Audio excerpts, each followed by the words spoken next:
दोस्तों, आज के इस वीडियो में हम बात करने वाले हैं धर्मराज जो है यमलोक में पापियों को कैसे सजा देते हैं। मित्रों, आपने अक्सर बड़े बुजुर्गों को ये कहते हुए सुना होगा कि अगर हम जीवन भर बुरे कर्म करते हैं तो मृत्यु के बाद हमारी आत्मा को कई भयंकर यातनाओं और कष्टों को भोगना पड़ता है। वैतरणी नदी से होकर गुजरना पड़ता है, यमदूतों की मार सहनी पड़ती है और पापी आत्मा को तो पशु नोच नोच कर खाते हैं। लेकिन क्या आपने कभी सोचा है कि आखिर हमारी पाप पुण्य का लेखा जोखा कौन रखता है और ये कैसे यमलोक में धर्मराज पापियों को सजा देते हैं? आइए साथ मिलकर जानते हैं।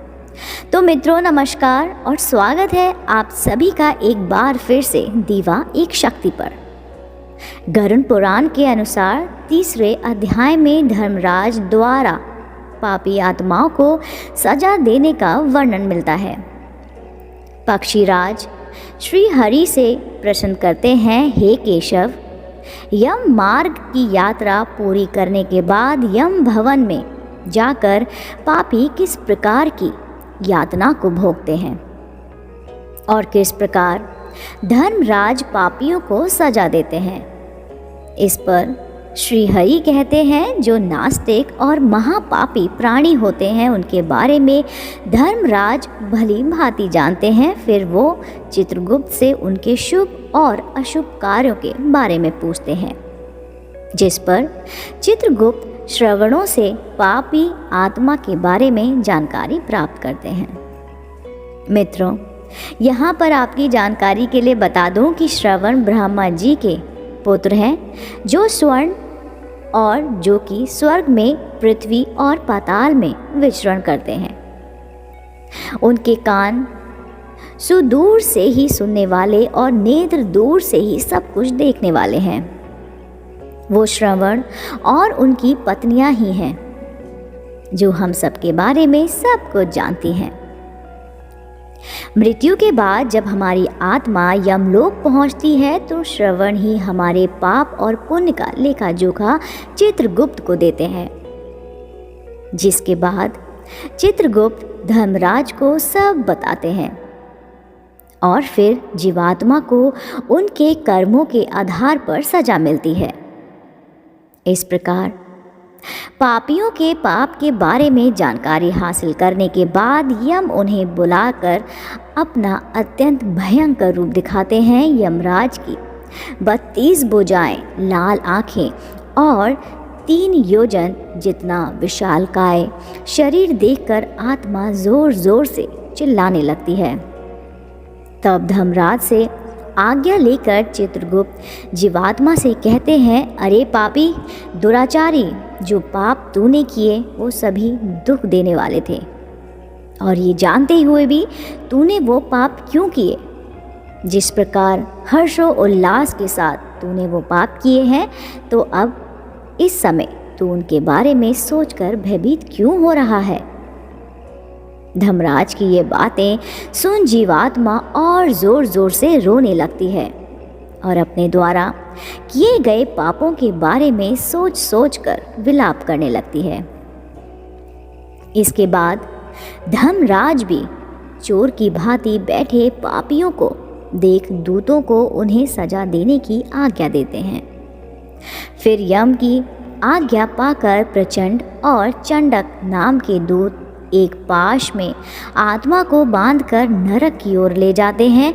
मित्रों, गरुड़ पुराण के अध्याय 3 में उल्लेख मिलता है कि नरक की शुरुआत में अग्नि के समान प्रभाव वाला 5 योजन में फैला और 1 योजन ऊंचा वृक्ष है। इस वृक्ष के नीचे की ओर मुख करके सभी पापी जीवात्मा को साकालों से बांधा जाता है। फिर दूत उनकी पिटाई करते हैं।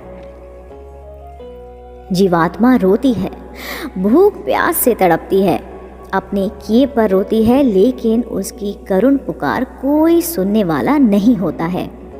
जीवात्मा यमदूतों से क्षमा याचना करती है, लेकिन यमदूत उन्हें लोहे की लाठियों भालों और गधों से लगातार मारते हैं और कहते हैं, हे पापी आत्मा, तूने इतने दुराचार क्यों किए?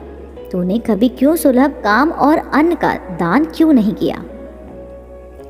तुमने कभी मित्रों और पितरों के लिए तर्पण नहीं किया, कभी कौए, कुत्ते और गाय के लिए दान नहीं दिया, कभी अतिथियों का सत्कार नहीं किया।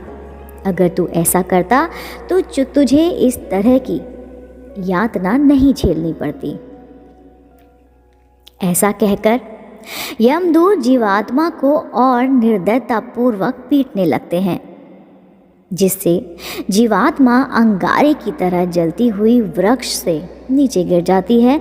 वृक्ष से गिरने ही जीवात्मा को कुत्ते नोच नोच कर खाने लगते हैं। इसके बाद धर्मराज की आज्ञा से यमदूत जीवात्मा को तामिस्त्र नरक में फेंक देते हैं।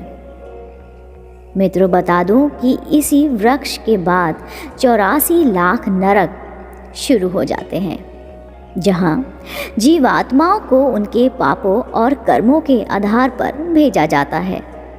वैसे तो ये सभी नरक कष्टकारी हैं, लेकिन इसमें से भी 21 नरक जैसे कि तामिस्र, महारौरव, शामलमली, रौरव और कालसूत्रक ऐसे नरक हैं जो अत्यधिक भयंकर और कष्टकारी हैं, जहां जाने पर जीवात्मा को अत्यधिक कष्ट और पीड़ा सहनी पड़ती है।